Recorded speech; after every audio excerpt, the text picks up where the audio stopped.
Diving into Silo, Season 2, Episode 9, The Safeguard. Starting with we don't know why we're here. On the larger scale, we get a little bit more of Salvador's note decoded. Just based off of the code, we don't actually get to see a line-by-line translation, but what we do get is that the system is rigged. There's not one silo, there's 50 silos, and if we don't believe him, we can go down to the lower floors of the doors to confirm. At this point, I really am wondering what else is in the note that we haven't seen or learned yet, because if you are the IT head or the IT assistant, you know that there's 50 silos.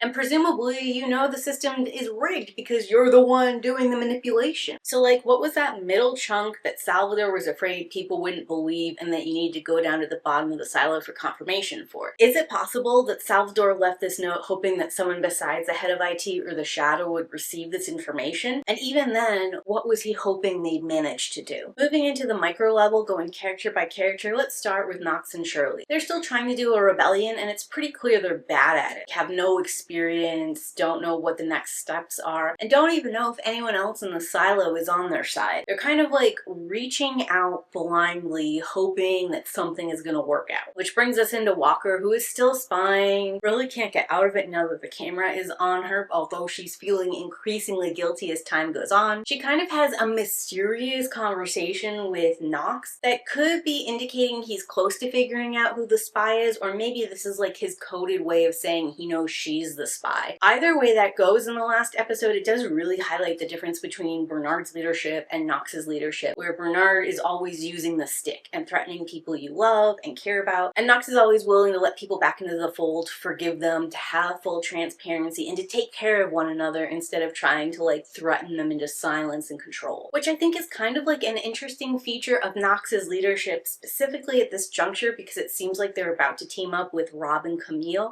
is a much stronger, more manipulative force than I think even Bernard is when it comes to this game. And Camille is so invested in having power and control, or like gaining it somehow. I just feel like she is gonna end up clashing big time with Knox. Billings ends up fully committing to the rebellion in this episode, mostly at his wife's urging. And he ends up being the contact between Rob and Camille on the revolution because they think maybe Camille is sympathetic to them and can act on the upper levels on their behalf. And based off of this general interaction between Billings and Rob's, it really feels like roosters are coming home to roost for Bernard when it comes to Rob. If he had been less antagonistic, less punitive to him, then maybe he'd still have a relationship with Rob. But now he's really left Rob no choice but to go over to the rebellion side. With Bernard, apparently multitasking is not his strong suit. And instead of being all in on the Salvador note at a time when it would have been most crucial for him to be paying attention, he's all in on spying on Walker. And since no one else knows about her, it's just him alone in the room and he can't be disturbed. And as a viewer, I can see this is going to be a ginormous tactical mistake because it's possible Walker's being fed false information from Knox, so he's not even getting that. Also, not getting any information or updates from Lucas or learning what Salvador's note means, because presumably now that Lucas is at the bottom of the silo, he knows either he can't share this information with Bernard like Meadows before him, or maybe he's not even going to leave the bottom of the silo at this juncture and just stay and hang out with the rebellion.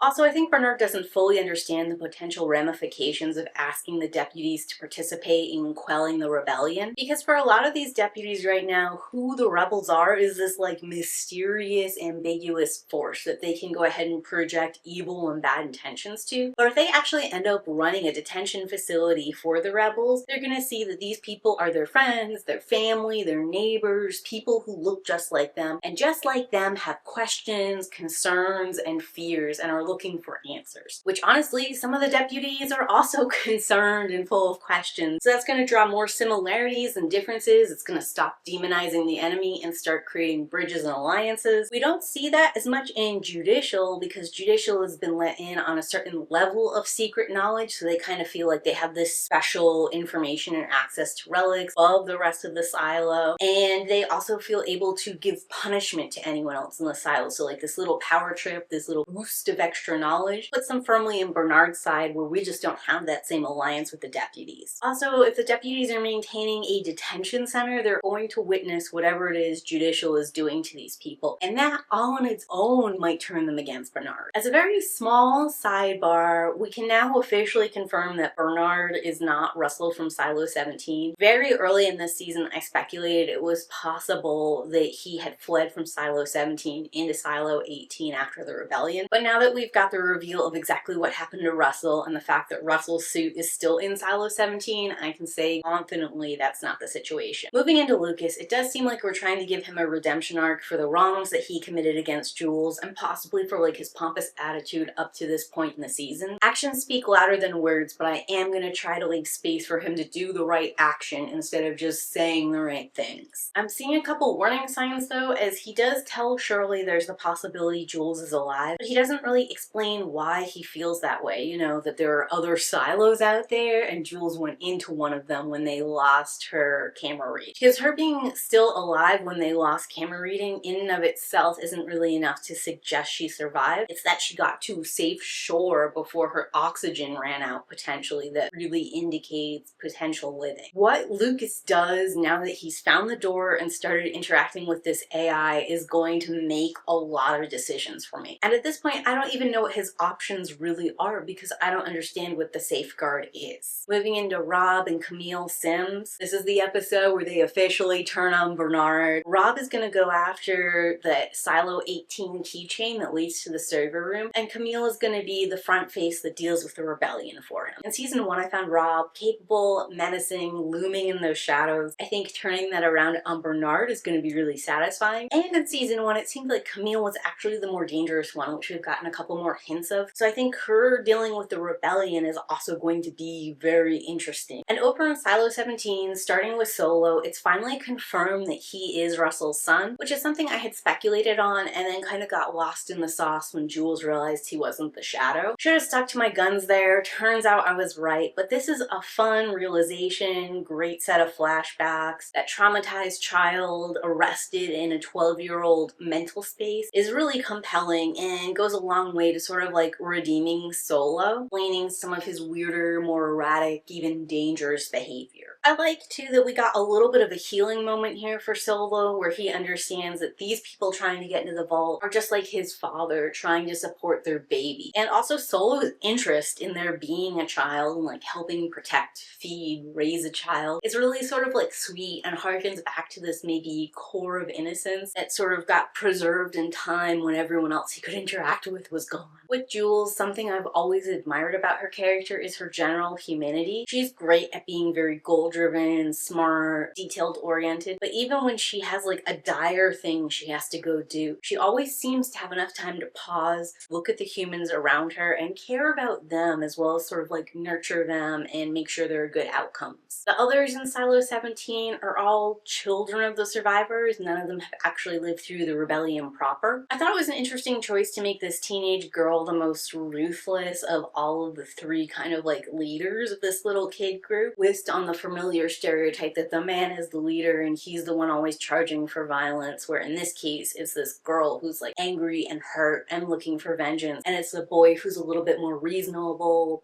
practical even, willing to let things go for the sake of their survival or potentially negotiating. I also found the plight of Eater specifically kind of interesting. Now that there are technically two suits in the playing field, it's possible that Eater goes out with Jules to send her warning to Silo 18, and that would be a really cool moment because having two of them return shows there are other people out there visually to Silo 18. It confirms that Jules is still alive to people who were sort of holding out hope, and she might still be able to deliver that message that other people should not come out. It's not safe yet. We do not know who built the silo, so we do have to reevaluate the main purpose of these silos. I have been putting Solo's emphasis on protecting the vault at all costs as like the primary drive for these silos, but now we know that it was a dying command his father gave him, and Solo's father probably demanded he didn't open the vault to protect Solo, not to protect the information inside. But even with that information, we do have to acknowledge that the IT vault has access to food, and it's not MREs like I thought, because Solo gives the kids ice cream, some things stocking perishable frozen goods. And we have incontrovertible proof that both IT and Judicial have external power sources, which says to me those two systems are more important than any other system in the silo, including life support. Bernard says technically there are 51 silos. There's not a lot I can do with that information right now. Possibly the 51st silo is where they're getting this food and power from. Possibly the 51st silo is a prototype. Not any way to know any of that information now. Just something I'm marking down and and considering alternatives for. The door. We can confirm this is a hidden feature Bernard doesn't know about. The voice that speaks to Lucas here is called the algorithm in the subtitles, so I'm just gonna roll with this being an AI for now. And I guess that like makes my mind jump to the idea that robots or AI have forced humans underground to do some kind of work maintaining servers for them. This is very weak evidence, and I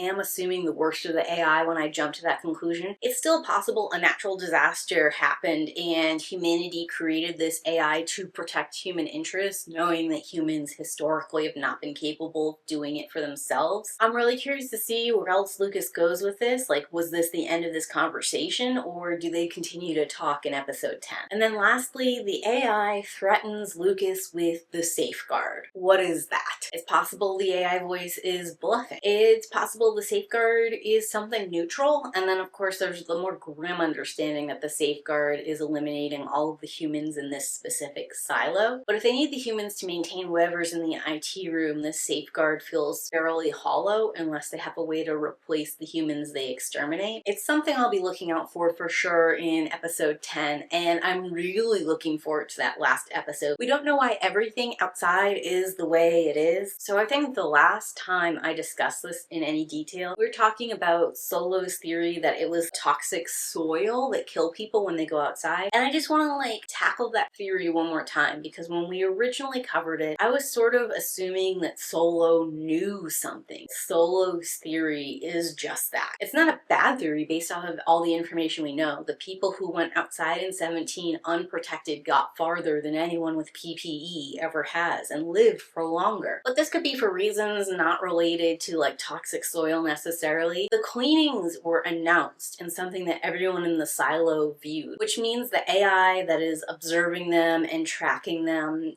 which we can assume pretty safely it's at least doing through IT records since it knows who Lucas Kyle is, would also be aware when cleanings were about to happen. So if this is just like a local factor, they could gas the area before cleanings went out or do whatever they need to do to make people die faster even in the suit. Where the rebellion in Silo 17 and the door opening was kind of unprecedented, and they probably would have been alerted to the doors opening, but that might have been the first time they were able to like enact whatever it is that's killing people. So to me, that's like as valid a explanation as the soil thing, and there's probably a whole bunch of others that I'm not even considering. Brings me to we don't know when it's safe to go outside, and I think that's 100% up in the air again. There's enough evidence that someone else is watching them, keeping track of records and notifications within all of these silos, make it so that you die when you do a cleaning, and if you just went out without all of those announcements and alerts, you might be able to get far enough away with the suit on before they can enact whatever's killing people. That is a theory, and it's a kind of far-flung theory, taking a couple of elements and just like intuiting things without any real proof. That's everything I can think of here in episode 9, but I love this episode. It was a great return to form after what was a pretty disappointing episode 8, and I am so excited for episode 10. But talk to me in those comments down below. What are you thinking of the season so far, and do you have any different theories or opinions I should think about? And as always, keep